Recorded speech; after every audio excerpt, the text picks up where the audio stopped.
Welcome to Kenton's videos. Enjoy the video. You start by preparing the data table. Put labels in one column and values next to them so Google Sheets reads categories correctly. Once done, select the exact cell range including headers because Sheets can auto-detect headings for the chart. Make sure there are no blank rows or merged cells that could break the selection.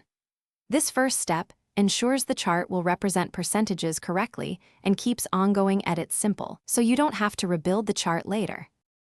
Next, insert the pie chart and customize it so the visual communicates clearly. Click Insert, Chart, then pick Pie Chart in the chart editor.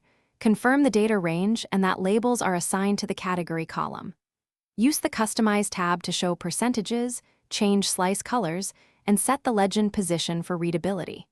You should also adjust label placement and font sizes so small slices remain legible. These tweaks help viewers grasp proportions at a glance. Finally, refine and share your chart. Double-check that it updates when the source data changes and export it as PNG or SVG if you need a static image. Share the sheet with collaborators or publish the chart to a web page when necessary.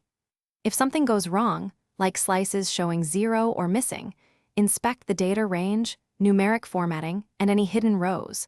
Often values are text or excluded from the selected range. Fix those issues, and the pie will render correctly.